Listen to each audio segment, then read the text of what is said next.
ഇന്ന് നമുക്ക് കുഞ്ഞുങ്ങൾക്ക് വൈകുന്നേരങ്ങളിൽ കൊടുക്കാൻ പറ്റിയ ഒരു കേക്കിൻ്റെ റെസിപ്പി വീഡിയോ ആണ് കേട്ടോ. എന്നും ഹെൽത്തി ഫുഡ് എന്ന് പറഞ്ഞ് നടന്നാൽ അവർക്ക് തന്നെ ഒരു മടിപ്പായിരിക്കും. അപ്പോൾ വല്ലപ്പോഴുമൊക്കെ ഇങ്ങനെയുള്ള ഐറ്റംസും ഒക്കെ ആകുമ്പോൾ കുഞ്ഞുങ്ങൾക്ക് അതൊരു ഇഷ്ടമായിക്കോളും. അതിനായിട്ട് ആദ്യം നമുക്ക് റൂം ടെമ്പറേച്ചറുള്ള 3 മുട്ട നനവൊന്നും ഇല്ലാത്തൊരു ബൗളിലേക്ക് ചേർത്ത് കൊടുക്കാവുന്നതാണ്. ഇനി ഇതിലേക്ക് നമുക്ക് വേണ്ടത് 1/4 കപ്പ് പഞ്ചസാരയാണ്. ഞാനിപ്പോൾ ഇതുപോലെ നമ്മൾ ചായയൊക്കെ കുടിക്കാൻ എടുക്കുന്ന ഒരു കപ്പാണ് എടുത്തിട്ടുള്ളത്. നിങ്ങളുടെ കയ്യിൽ ഗ്ലാസ് ആണുള്ളതെങ്കിൽ അതിലെടുത്താലും മതിയാവും. എല്ലാം ഈ ഒരേ കപ്പിൽ തന്നെ അളന്നെടുക്കണം എന്നുള്ളതേ ഉള്ളൂ കേട്ടോ. ഇനി 1/4 കപ്പ് പഞ്ചസാര ഇതിലേക്ക് ചേർത്ത് കൊടുക്കുക, പൊടിച്ചിട്ടില്ല കേട്ടോ.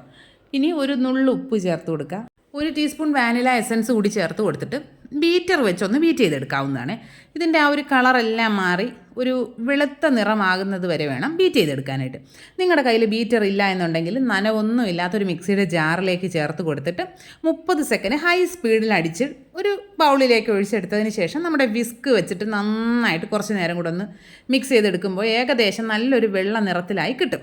നമ്മൾ ശ്രദ്ധിക്കേണ്ട കാര്യം, പാത്രത്തിൽ നനവുണ്ടാവാൻ പാടില്ല, നമ്മൾ എടുക്കുന്ന വിസ്കിൽ നനവുണ്ടാവാൻ പാടില്ല, മിക്സി എടുക്കുകയാണെങ്കിൽ അതിലും നനവുണ്ടാവാൻ പാടില്ല. ഇപ്പോൾ നമ്മുടെ മുട്ടയും പഞ്ചസാരയും എല്ലാം കൂടി നന്നായിട്ട് നമ്മൾ ബീറ്റ് ചെയ്തെടുത്തിട്ടുണ്ട്. ഇനി നമുക്ക് 1/3 കപ്പ് ഓയിൽ ഇതിലേക്ക് ചേർത്ത് കൊടുക്കാവുന്നതാണ്. നമ്മുടെ ആ സാധാരണ ആദ്യം അളന്നെടുത്ത ആ കപ്പിൽ തന്നെ 1/4 കപ്പിനേക്കാളും കുറച്ചുകൂടി കുറച്ചിട്ടൊന്ന് ഓയിലെടുത്ത് ഇതിലേക്ക് ചേർത്ത് കൊടുക്കാവുന്നതാണ്. ഓയിൽ ചേർത്തതിന് ശേഷം ഒരു വിസ്ക് വെച്ചിട്ട് ഒരു സൈഡിലേക്ക് തന്നെ സ്ലോലി മിക്സ് ചെയ്തെടുക്കുകയാണ് ചെയ്യുന്നത്. ഓയിൽ ചേർക്കുമ്പോൾ നമ്മൾ ബീറ്റർ ഉപയോഗിക്കുകയോ മിക്സിയിലിട്ട് അടിക്കുകയോ ചെയ്യേണ്ട കേട്ടോ. അത് ചിലപ്പോൾ ഒരുമാതിരി പിരിഞ്ഞതുപോലെ ആയിപ്പോവും. ഇപ്പോൾ ഓയിൽ ഒഴിച്ച് കഴിഞ്ഞ് നമ്മൾ സ്ലോലി മിക്സ് ചെയ്തിട്ട് അതിനെ ഒന്ന് മാറ്റി വയ്ക്കാം. ഇനി വേറെ നനവില്ലാത്തൊരു ബൗൾ എടുക്കുക. അതിലേക്ക് ഒരു അരിപ്പ വെച്ച് കൊടുത്തിട്ട് 1/2 കപ്പ് മൈദയാണ് എടുക്കുന്നത്. നേരത്തെ എടുത്ത അതേ സെയിം കപ്പിൽ തന്നെ 1/2 കപ്പ് മൈദ ഇതിലേക്ക് ചേർത്ത് കൊടുത്തിട്ട് 1 ടീസ്പൂൺ ബേക്കിംഗ് പൗഡർ കൂടെ ചേർക്കണം. നമ്മൾ ബേക്കിംഗ് സോഡ ചേർക്കുന്നില്ല. ഉപ്പ് നിങ്ങൾ ആദ്യം മുട്ടയിൽ ചേർക്കാൻ മറന്നു പോയിട്ടുണ്ടെങ്കിൽ ഈ സമയത്ത് ചേർക്കാവുന്നതാണ്. ഇനി ഇതെല്ലാം കൂടി ഒന്ന് നന്നായിട്ട് അരിച്ചെടുക്കാവുന്നതാണ്. ഈ ബേക്കിംഗ് പൗഡർ മുഴുവനായിട്ട് ഈ മൈദയിലൊന്ന് നന്നായിട്ട് മിക്സ് ആയിക്കോട്ടെ. നമ്മുടെ മൈദയിൽ എന്തെങ്കിലുമൊക്കെ കട്ടകളൊക്കെ ഉണ്ടെങ്കിൽ അതെല്ലാം പോയി കിട്ടും. ഇപ്പോൾ അരിച്ചെടുത്തതിന് ശേഷം ഒന്നുകൂടി ഒന്ന് മിക്സ് ചെയ്തിട്ട് നമുക്ക് ഇതിനെ കുറേശ്ശെ ആയിട്ട് നമ്മുടെ മുട്ടയും ഓയിലും ഒക്കെ മിക്സ് ചെയ്ത് വെച്ചിരിക്കുന്ന ബാറ്ററിലേക്ക് ഒരു 3ഓ 4ഓ തവണയായിട്ട് ചേർത്ത് കൊടുത്ത് നന്നായിട്ട് ഫോൾഡ് ചെയ്തെടുക്കണം.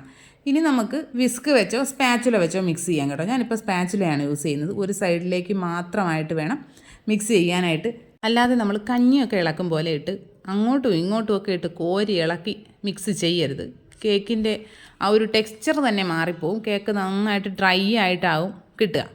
പിന്നെ നമ്മൾ മിക്സ് ചെയ്യുമ്പോൾ കുറേശ്ശെ ചേർത്ത് ചെയ്യാൻ തന്നെ ശ്രമിക്കുക. ഇല്ല എങ്കിൽ കട്ട കെട്ടിക്കിടക്കും, നല്ല പാടായിരിക്കും പിന്നെ അത് മിക്സ് ചെയ്തെടുക്കാനായിട്ട് കേട്ടോ. ഇതിപ്പോൾ ബാറ്റർ ഏകദേശമൊക്കെ ഒന്ന് റെഡിയായി വന്നിട്ടുണ്ട്. ഇനി ലാസ്റ്റ് കുറച്ച് മാവ് കൂടിയുണ്ട്. അതിൽ ഞാൻ ഒരു 6-7 ബദാം കൂടി ഒന്ന് ചെറിയ കഷ്ണങ്ങളാക്കി മുറിച്ചിട്ട് കൊടുത്തിട്ടുണ്ട്.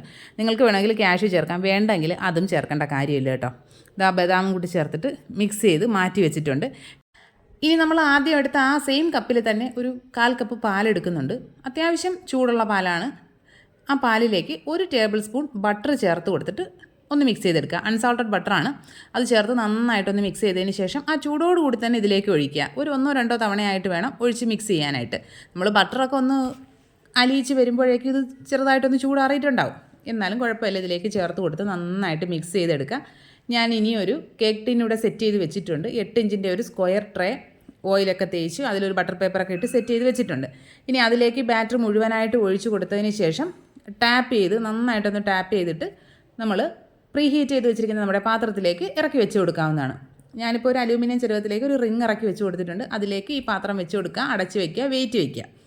മീഡിയം ഫ്ലെയിമിൽ 35 മിനിറ്റ് ആയപ്പോഴേക്കും കേക്ക് റെഡിയായി കിട്ടിയിട്ടുണ്ട്. നിങ്ങളുടെ ബർണറിനനുസരിച്ചും ആ ഒരു തീയുടെ ചൂടൊക്കെ അനുസരിച്ച് ചിലപ്പോൾ ടൈമൊക്കെ വ്യത്യാസം വരും.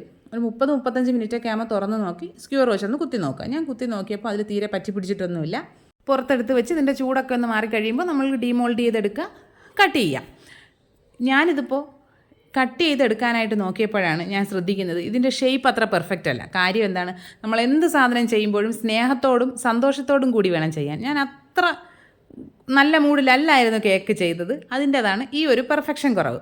അപ്പോൾ എല്ലാ കൂട്ടുകാരും ട്രൈ ചെയ്ത് നോക്കുക. ഫീഡ്ബാക്സൊക്കെ കമൻറ്റ് ബോക്സിൽ അറിയിക്കുക. മറ്റൊരു വീഡിയോ ആയിട്ട് ഉടനെ കാണാം. ബൈ.